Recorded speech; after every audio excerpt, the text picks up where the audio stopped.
Today we have Jeffrey Miner, who's a sales trainer, founder, author, and podcast host. Hello, Jeremy. How are you today? I'm doing good, Mark. Thanks for having me on your show. What would you like to cover today, my friend? Well, we're going to cover a little bit of your journey, your success, the businesses, how you've been able to develop those businesses, and as well as your sales career before you started the business. We're going to go into a little bit about your methodology that you've got there and how you grow these businesses. So it's going to be quite a varied selection that we're going to ask you about. But the first question I ask all of my guests is, the podcast is called The Absolute Business Mindset. What does a business mindset mean to you? Business mindset, in my mind, means that you have absolute certainty in what you're doing and commitment. Without certainty in what you're doing, and without the full commitment, your business will never go where you want it to go. You have those two things, it's pretty hard not to be extremely successful and help a lot of people. And as you're a sales trainer and founder of a business in sales, do you find that's exactly the same for you as a business person and a salesperson as well, or are they different?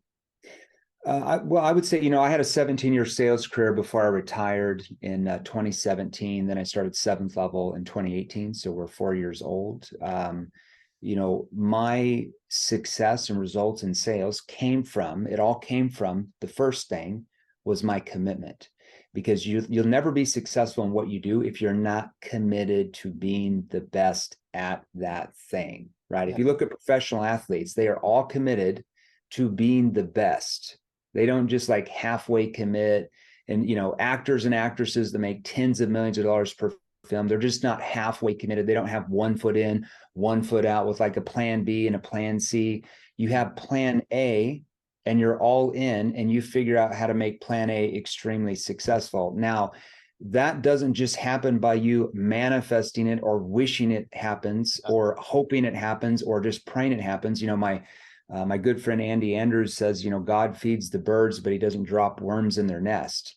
You have to do something, right? You have to acquire the right skills. You have to learn that ability in sales. You have to learn that sales ability, and then you have to take action on that. But it all comes down to commitment, because if you're not committed to learn and keep growing and learning, then you're never going to go anywhere, because you have to learn the right skills. Like I said, you want to be a brain surgeon. Well, if you don't have commitment to learn, you can't go successfully perform brain surgeries. It's the same thing in business too. Business and sales is all the same.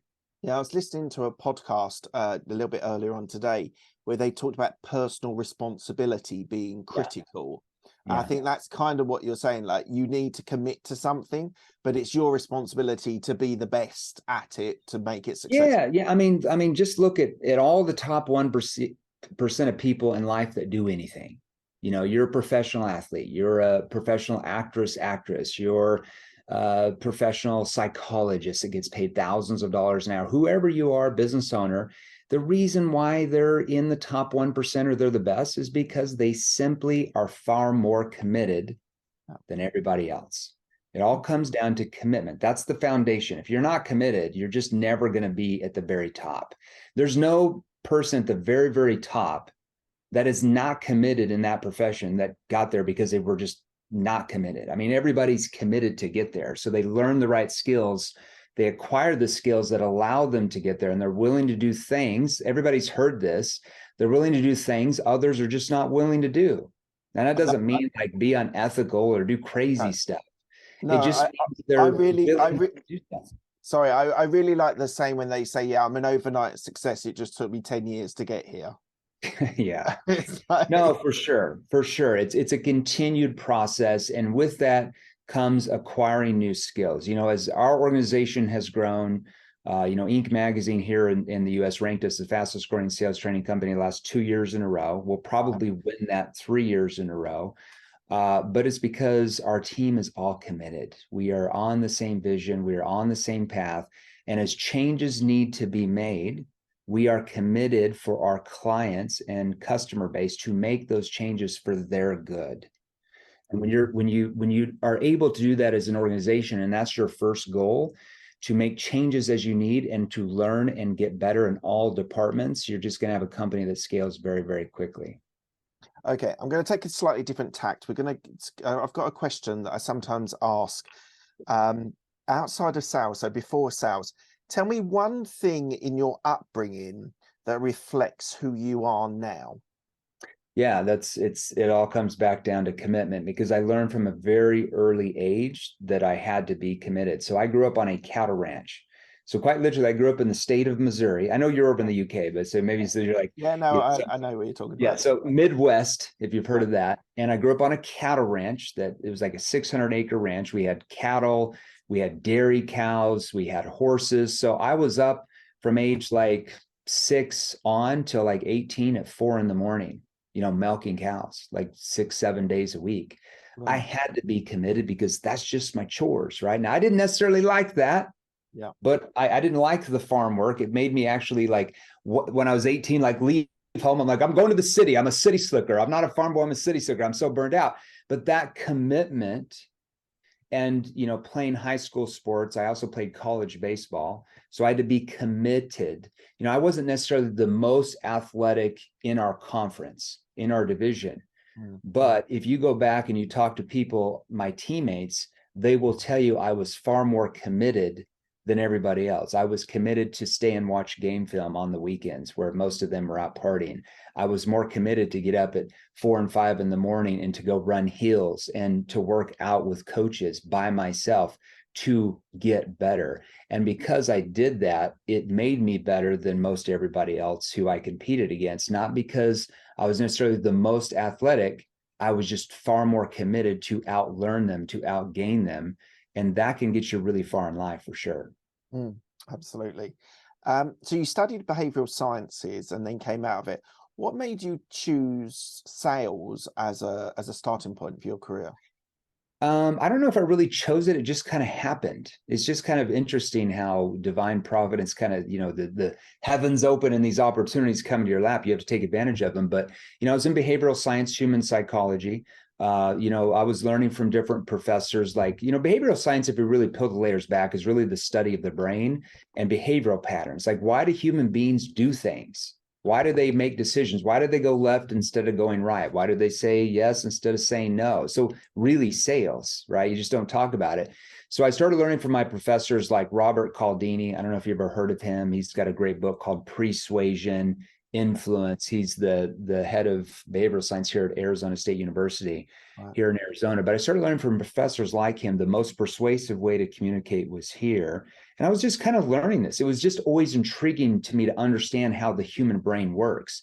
And my junior year in college, I remember I was sitting in the dorm room. Now I was out of the dorms. I was in like these apartments. So I had like all these roommates. And one of them came in. They're like, hey, there's this job fair today, and there's these companies hiring, and you can make a ton of money in the summer, and then you can focus on your school the rest of the year. And I'm like, that's a really good idea. I didn't know anything about it. And they're like, oh, there's free pizza.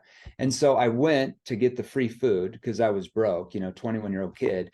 And, they basically sign up everybody there because it's straight commission. So everybody gets hired. There's like 100 people that got hired that day, straight commission, selling the dream. It's going to be easy. You're going to make all this money in the summer. You don't have to work the rest of the year. So everybody signs up. And, that's how I got into sales. It just happened one day. And after a while, I'll be short with the story, but after a while of not doing very well at all because of the way I was taught how to sell from the company and the books that they gave us from, the sales gurus, I started learning. And I'm like, wait a minute, here, my professors are saying that the most persuasive way to communicate is here. But all these books I'm reading from these I call them the old sales gurus, they're saying it's over here. Like we're talking opposite. Okay. I mean, it doesn't make any sense. So I'm like, how do I take the theory of behavioral science and how the human brain makes decisions and wrap that into my sales process? And that's what I started learning to do. I started learning how to use techniques that work with human behavior, that cause prospects to let their guard down. We call that disarming the prospect, okay? That trigger the prospect to pull me in rather than me trying to push them forward. Once I started doing that, selling became very, very easy and extremely profitable. And that's where it all. And one of the quotes, or one of the things I was reading about you, was that you said salespeople, the successful salespeople, are not pushing products, but Yeah. often solving problems that the client Well, has. that's part of it. I mean, you have to, like any book behind me here, if you're watching this, will say you have to be a problem solver. And I totally agree with that. But if you peel the layers off, like if your prospects don't buy from you, you can't solve their problem. So you're not really a problem solver until after the transaction has taken place, right? Like if you really think about it, you can't be a problem solver until after they purchase, and now your product or service solves their problem. So if you want to make a ton more sales, you have to be much better at what's called problem finding. So we have to learn how to become a problem finder, right? And a problem solver, not a product pusher. I think that's what you're talking about. Now, what does problem finding mean? Problem finding means asking the right questions at the right time in the conversation with the right tone. Because there's certain questions you have to ask in more of a curious tone. Like, John, can you walk me through what you guys see? That's a curious tone. There's other questions that you have to ask in more of a skeptical or challenging tone. But what happens if, see, that's a challenging tone. And there's other questions you have to learn how to ask in more of I would say, a concern tone, a tone that shows empathy. So how do you know how to do that? So I started learning how to do that. Okay. Prospects started pulling me in rather than me having to push them forward. And that's where everything pretty much changed overnight. And that's where the methodology NEPQ comes from, neuro emotional persuasion questioning. So why don't you tell me about that? Tell me about that, because I'm interested to know neuro emotional persuasion questions. So you developed this methodology. So why don't you tell me about it? Yeah. Well, it might be easier for everybody if they understood the background of the different types of communication. Because I think a lot of people in sales and business, you don't know what you don't know, right? So according to behavioral science, there's 3 forms of communication. Okay. And I would suggest you write these 3 forms down, because once you understand where you are now, even if you're already doing well, or let's say you're the business owner and your salespeople are doing good, but once you understand where you're at now compared to where you could be, it will completely change everything. And we even have this with like Fortune 500 companies that already do billions of dollars a year that think they're doing well. Once they acquire these skills, it goes to a whole different level. Okay. Right. I've got my pen. I've got my pen. I'm ready. So why don't you share it with all of us? So the first mode of communication, and I'm not going to give you the scientific term because it wouldn't make any sense. But if I asked you this question, Mark, if I said the words boiler room selling, what's the first image that comes in your brain right now? Oh, a big boiler sort of chugging away in someone's house or in someone's business. Boiler room selling? Interesting. Yeah.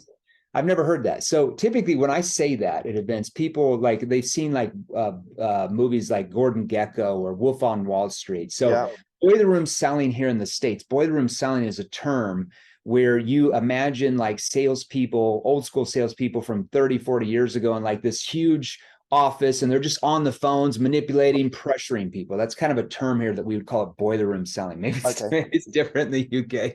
I love that, man. You're like, oh, a room with a big boiler in there. That's what I was thinking. Apologies. Go for it.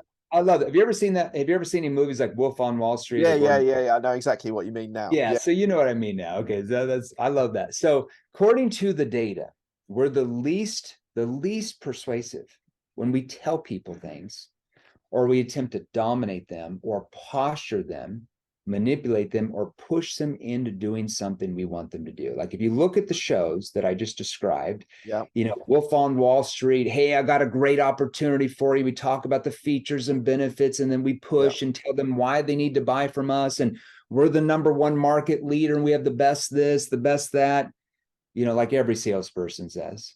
And it's just like, I'll give you an analogy. It's just like if you tell your spouse or your teenager kid that they really, really need to do something and you keep pushing them, what do they typically do back?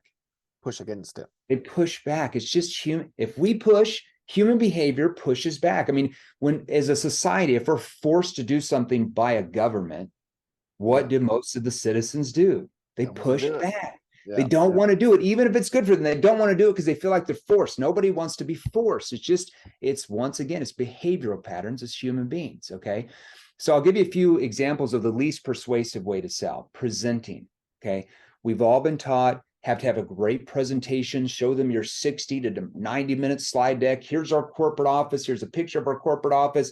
Here's a picture of our founders. They're so awesome. Here's a picture of all of our customer service words. Here's some of our clients. We have the best this, we have the best that, which, like I said, by the way, doesn't every single salesperson that's ever tried to sell you anything say they have the number one product or service? Yeah. How many salespeople, everybody listening to me, how many salespeople have ever tried to sell you something said, you know what, Mark, we're the 5th best service in the market? Nobody does, right? They all say they're the market leader. So in a prospect's mind, psychologically, when we make statements like that, just so everybody knows, the prospect actually trusts you less, especially when you talk down about your competitors. Why? Because they're used to every single salesperson who's ever sold them anything from a vacuum cleaner to a car, to a life insurance policy, to, maybe a home, to, let's say, cybersecurity for their office, saying that they have the best. But can I ask one question, Jeremy? And I want to hear all three of them. But in the Wolf of Wall Street period, so sort of 80s and 90s, where these things were the buzz way of doing it, were they successful then as salespeople? I think they were successful, but they had to play the numbers game. I think they went through a lot of numbers to have success. Right. Could they have been far more successful with what we're to go over? Yes, for sure. Now, things have changed, though. You back there in the 80s and 90s, what was the bridge between a company and the consumer? It was you, the salesperson. So a prospect expected to be educated about a product or service. Besides newspaper or TV commercials or radio, that's the only way they knew about what you did. Yeah. Now, with the power of the internet, and especially social media, we live in a different age. We live in the information age, right? Your prospects know everything about your company, your products, your services, how long you've been in business, who your competitors, what your price points are. They know everything about you by doing a Google search on their freaking phone. Yeah. And because of that newfound power, they no longer will be manipulated or pressured by pushy salespeople, because they know they have many options to choose the exact product or service that you sell. Okay. Yeah. So were they successful in the 80s? Yes. Could they have been far more successful with what we're going to talk about, human behavior? Yes, as well. Okay. And there were. Okay. So, so that's I'll kind of go over this. So according to the data, not very persuasive if your presentation is more than 10% of your entire sales process, whether you sell B2C or B2B. Okay. The problem is the average salesperson in any industry, we train 158 industries, both B2C and B2B. Right. The average salesperson in any industry presents almost half of the time. That is a massive problem. That triggers a lot of objections. Telling your story. Hate to tell you this, when you're selling one-to-one, nobody cares about your story. Whose story do they care about the most? Right. Their story, right? Okay. Giving a sales pitch. We've all been taught you got to give a great pitch. According to the data, very low on the persuasion poll. Over here, do you ever watch, I don't know what the version is over there in the UK, but you guys have a version of like Shark Tank, right? Yeah, it's called Dragon's Den. Yeah. If you ever watch that here, if you watch the sharks over here, when the entrepreneurs come out and they're really excited and they start pitching their product, you'll notice if you watch the body language of the sharks, they're like, it's like it's like their facial, they just close down because nobody wants to be pitched at and sold to. Okay. Yeah. Putting sales pressure on people. Now, there's a massive difference in putting external sales pressure on a human being where you try to force them for your reasons. That's why you have so many cancels and refunds, okay, and unhappy people, compared to getting the prospect to feel so much internal tension inside from your questioning ability that allows them to see how bad their problems really are and the consequences of what happens if they don't do anything about it. That's internal tension. That's where it's their idea to purchase what you're offering. That makes them happy. Massive difference when you understand the differences in those, okay? And assuming the sale, according to the data, very low on the persuasion poll. Hence, that's where we really believe that term sales is a numbers game comes from. It's a numbers game because of how you're communicating that triggers most of your prospects to run the other way. That doesn't mean you're going to sell every single person, but instead of selling 1 out of 10, why not learn the right skills to sell 6 or 7 out of 10? It's just way less numbers, right? Yeah. That's the first mode of selling. Now, the second mode of selling is more known as consultative selling. Okay. Came out in the 80s with books like Spin Selling, Sandler Institute methodologies. It was revolutionary in that time. And spin selling, Neil Rackham, college professor, never sold anything, by the way, but he taught you needed to ask logical based questions to find out the needs of the client. But what's the potential downfall of only asking logical based questions? We call those surface level questions. When you ask a logical based question, what type of answer is your prospect going to give you? Logical, not emotional. Logical based answer. And do human beings buy on logic or emotion? Emotion. Everybody knows that. Brain studies prove that. Okay. Yeah. So when you're using questions that every salesperson uses, like, John, can you tell me 2 problems that keep you awake at night? Or, who besides you would be involved in this decision? Or what sort of budget do you have set aside early in the conversation? Well, how can the prospect tell you what their budget is early in a conversation when most of your prospects don't even know what their real problems are early in that conversation, because your questions haven't allowed them to see that they have many more problems than they originally thought they had. So just things like that. So instead of saying, who besides you would be involved in this decision, which is the same standard question everybody asks in B2B sales, you want to relanguage that to like, John, can you walk me through your company's decision-making process when it comes to solving problems like this? See, it's a more curious tone. It's walk me through. It's a lead-in phrase. It gets more openness from the prospect. That's just a little bit of example, okay? Now, third mode of communication is called dialogue, okay? So we're the most persuasive, according to the data, when we allow others to persuade themselves through dialogue, when we ask, here it comes, what are called neuro-emotional persuasion questions. That stands for NEPQ. Now, the trillion-dollar question that everybody always asks, how do I get a human being to persuade themselves? Okay, can you just show up and say, hey, persuade yourself, and by the way, here's our invoice, send in the funds today? You can't, right? You have to learn a very certain set of specific skilled questions, and when and how to ask those. We talked about tone, in a step-by-step structure that gets the prospect to pull you in and sell themselves rather than you trying to force it on them. That's the difference in those 3 forms of persuasion. Does that make sense? It does. And my question to you is about the dialogue, the third idea, and I want you to share as much as you're happy to share. Yeah, anything you want. I don't care. But what are the, like you talked about tone, and you demonstrated speeding up, slowing down, softer tone, faster tone, harder tone, depending on what you're trying to persuade at that time, or what you're trying to show. Yeah.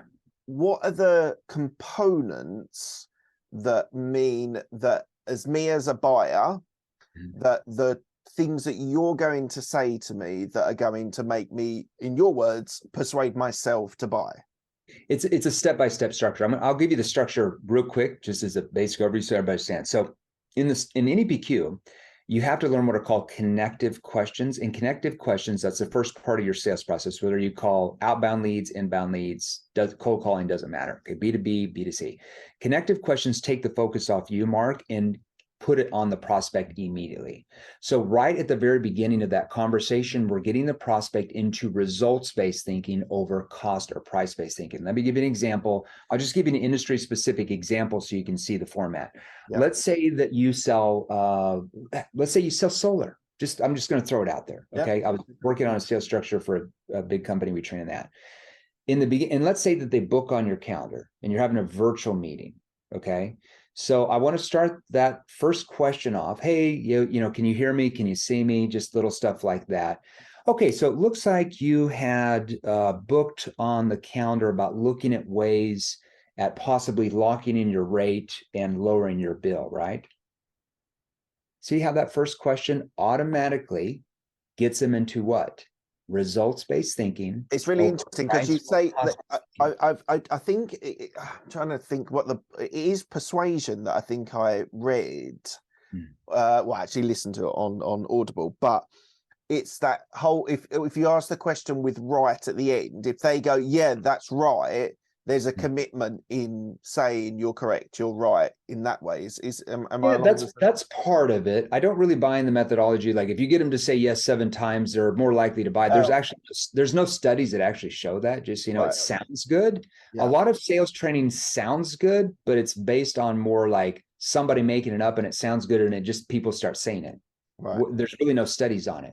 But yeah, saying right can do that. But notice what I did there. It looks like you had booked on, this is an inbound lead. It'd be modified if it was outbound. It would be a little bit, looks like you'd booked on the calendar about looking at possible ways to, you know, lock in your rate and lower your utility bill, right? So in that industry, that's the result, right? So one thing we have to understand, no matter what you sell, you're not selling the thing, okay? You're selling the results of what that thing does. So in that example I gave you, solar, you're not selling solar or solar panels, but you're selling the results of what that does for them, which is locking in their rate, which is lowering the bill, which is eventually having them after 25 years with the loan programs they have here in the States, not having a bill. That's what you're selling. If you're selling life insurance, you're not selling them a policy. You're selling them the results of what that policy does when one spouse dies and the rest of the family's financially protected. That's what you're selling. If you sell lead generation to companies, you're not selling them leads. You're selling them the results of what the higher quality leads does for them, which is to make them more sales so they can scale the company. So as a salesperson or business, we have to start putting all of our sales and marketing into selling them the results of what we do, not the thing itself. Right. Makes perfect sense. I have taken notes, duly noted. I run businesses, so selling is obviously part of that. It's really interesting. Give me an example. Like what type of business do you run? Because I think you teach people how to do podcasts and stuff too, right? Yeah, so I do too. With the podcast arena, I teach people how to start a podcast, and also people who want to, what we're putting a lot of time, money and effort into is podcast guesting. So you pay us a fee and we'll provide you with 24 or 48 podcasts. Yeah.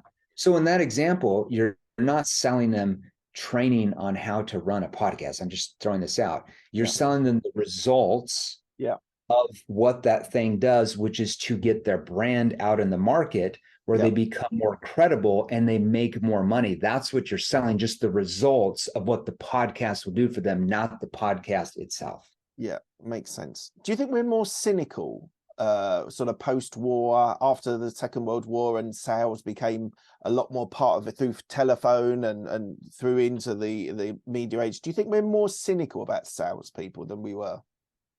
Well, 100%. And there's many different reasons for that. Okay. So that's been going on for a long time.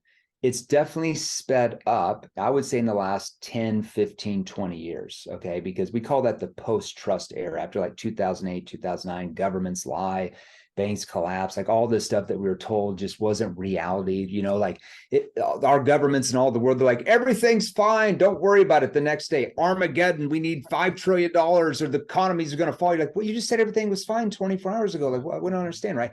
So it's like all this buildup, it's built up over decades, right? And a lot of it, I will tell you, Mark, is just all the marketing that's going on. You know, we have a client, I'm not sure if you're familiar with him, but look him up, buy his book. His name is Brendan Kane. Brendan Kane. He has a book, a New York Times bestseller called it's called Hook Point, How to Stand Out in a 3-Second World. He's one of our clients. He does all the social media for MTV, Taylor Swift, Rihanna. He's a huge influencer here in the States. Okay. We do all of his sales for his company, his programs. And in his book, he talks about, because of kind of the era that we live in right now, okay, with all the advertising going on, with all that kind of stuff going on, that your prospects, your prospects have built up walls of resistance, okay, because they're constantly being sold to all the time, okay. And I would say that the reason that is because we're constantly being marketed to all the time. And if you really think about it, sometimes when I say this, people are like, no, I'm not being sold to all the time. I'm like, really? Let me break it down for you. When you wake up in the morning, so I'll just give you examples here, but when you wake up in the morning, besides going to the bathroom, typically what is the first thing you do? Me personally? Just anybody. Well, I think Besides they in look the at their bathroom, phone. They look at their phone. you look at your phone and you get on your social media, and what do you see? You see ads trying to sell you something Yeah. immediately from the Yeah. very first times you wake up. Sometimes people look at that before they even go to the bathroom, okay? Then the next thing you do, you go into your kitchen, you get some coffee, some breakfast, maybe some of you turn on the TV, and what do you see? Commercials Yeah. trying to sell you something. You then get in your car because you're late for work or late for whatever you're doing, and you turn on the radio, and what do you hear? Radio ads trying to sell you something. You then drive down the road and you start seeing these big things on the side of the road called billboards. Doing what?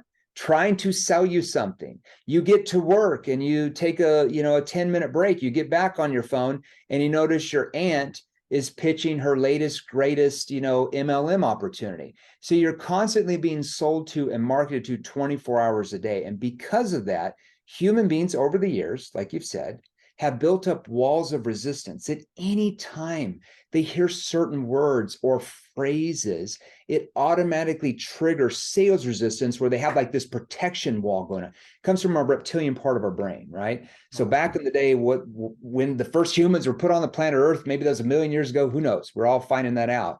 We had this part of our brain, I think, that God instilled us that we needed to protect ourselves from like tigers that were going to eat us.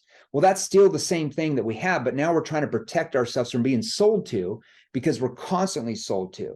So anytime you use words that every single salesperson always uses, like, hey, John, I'm just following up with you, or I'm just checking in. Every single salesperson says that in all their emails and everything. So the prospect, when he reads it, they just associate you with everybody else. And you're immediately commoditized, okay? So you're using words that trigger sales resistance, and you want to learn how to neutralize words like that. And that's a whole nother training, but that's why people are so skeptical, cautious, and cynical, because of we're being marketed and sold to all the time. And it's only getting worse every year.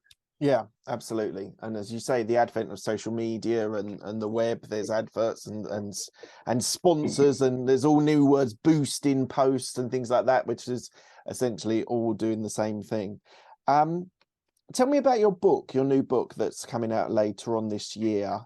Yeah, it's coming out. I've got a little thing here. So this is the book. It's called The New Model of Selling, Selling to an Unsellable Generation. You can go pre-order it online right now, anywhere.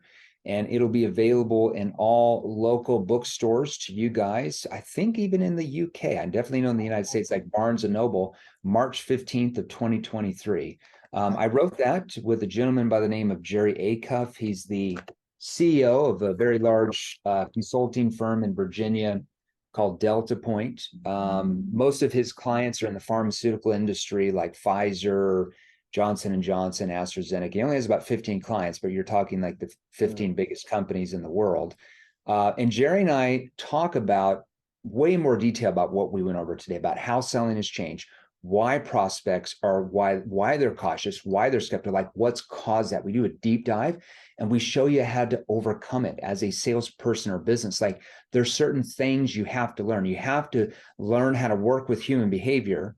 You have to learn how to trigger the prospect to let their guard down and become open to what you're offering. Because most salespeople, most businesses, because they still use sales lingo, it triggers sales resistance immediately, and the prospect puts their wall up, and now you're competing against the wall, trying to break it down. So imagine what selling would be like if you just knew how to prevent the wall from ever even coming up. Right. Just makes selling really easy at that point. And so that book is a deep dive into that. That's amazing. All right, I'll check it out when it comes out. Well, there you go. So you're a retired salesman. You're now a chairman and founder of this business. I'm not the chairman anymore. Oh, I actually okay. I got let go as the chairman. I'm the founder of the company, so I'm the majority owner, but we brought in a new chairman of the board.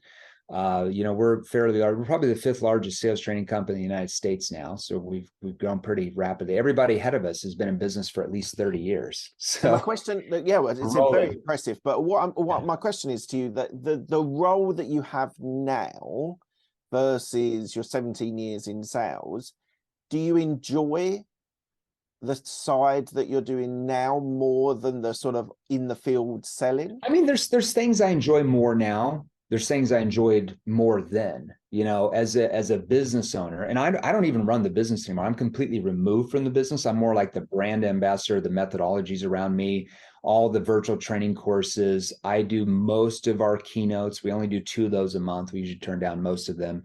That's all around me. But as far as running the business, I have a CEO, we have a CRO, a chief sales officer, CMO, like they run all of that, which gives me the time to focus on my core strengths, which is obviously training salespeople how to sell more, right? And that's what you have to do as a business owner. Sometimes you have to start doing everything. You're like the jack of all trades. But if you want to get really, really big and scale, you have to bring in people that are far more talented in areas that you're weak in, right?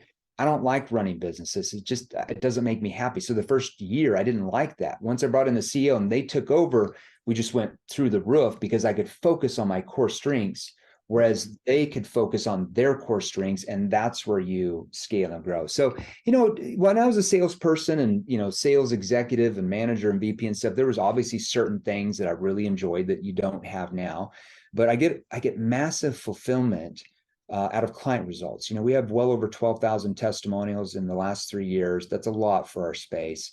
And I love seeing that. I love just seeing salespeople that sell anything, sell more. They first of all, they help the prospect solve their problems and get what they want. So that's why you should be in sales. All right. Second of all, they get to bless their families with making way more money. So they have more opportunities to do things. And they get to help the company they're working for scale and grow. It's just, to me, like learning the right skills is just a win-win for the prospect and the salesperson and the company. It's not like the company's great and the prospect loses. Like the prospect wins when the salesperson learns how to communicate much more effectively, because then the prospect gets the problem solved. And a lot of successful entrepreneurs often start in sales, and that's one of the reasons why they're often very persistent and sort of wanting to move forward. So I totally get it. A lot of the people that I interview are business owners, have spent a time in sales, and so it's definitely a critical skill. So what's the plan for Jeremy and the business in the next 2 to 5 years? We're just scaling, one step at a time. We're just focused on our core training and expanding into a few other industries we're not in yet, and just growing the industries that we're in. We just focus on ourselves, and that typically ends up, becoming really good and taking care of everything else. We don't really worry about anybody else. We just focus on improving every day. I know that sounds cliche, but no, it sounds perfect. What about you, Jeremy? What's your plan? I'm really focused on the business for sure. So we're all in. So we do crazy things here. Sometimes we get up at 3 or 4 in the morning to do different events in different countries because we actually really like what we do. Fantastic. That's amazing. Look, we're coming to the end of the interview. I ask the same 6 questions to all of my guests. They're quick fire questions. They don't need a quick fire answer. They're a little bit thought provoking, has been described. What's the best decision that you made? Bringing in the right team to run the business. Best decision I've ever made. What's the best piece of advice you've been given? Selling is change, and that's it. It's about how good you are getting the prospect of you in their mind, that by changing their situation, that means purchasing your solution is far less riskier for them than doing nothing at all, staying in the status quo. Their problems stay the same. So sales is change. That's the best advice I've ever heard. Long time ago. And I think you mentioned someone earlier on. Who's helped you most in your career? I would say my behavioral science professors in uni, actually. And are you still in contact with them now? Not in I mean, they don't know who I was. I was just a kid. Unfortunately, no. Tell me about a regret that you have. Regret trying to do everything myself the first year. No bueno. And what are you most proud of? Client results. At the end of the day, your growth and fulfillment comes from your clients getting the results. That's it. That's how your business has to be measured based on your client results. Amazing. And what does legacy mean to you? Legacy means this company is not a company that goes away when Jeremy Miner's not here on this planet anymore. Legacy means that this company goes on for 50, 100, 200 plus years. That's what legacy means to me. Amazing. And lastly, where can people find you if they want to reach out to you? Yeah, if they want to learn a little bit more about what we do, we'll give them some little gold, like little nibbles, little hors d'oeuvres that they don't even have to pay for right now. They can go to our one of our Facebook groups, salesrevolution.pro, salesrevolution.pro. We have 52,000 people in there, business owners, entrepreneurs, salespeople. And right when they join, have them check their messenger, and we'll have somebody on their team send them over a free training just on a random subject. Could be some different questions they can ask for different situations to sell more. And we go live in the group 3 or 4 times a week, different Q&As and stuff. Then they want more advanced training like our clients have that are in their industry. They can just reach out in the Facebook group and book with one of our team members, and they can go over different training options if they want more advanced training for sure. That's amazing. Okay. Thank you very much, Jeremy. Absolute pleasure. Thank you so much for your time. I really appreciate it. All right, brother. See you soon. I really hope you've enjoyed that content. It's a really fascinating interview that I've done there. So please do, if you are enjoying this content, please do give it a like.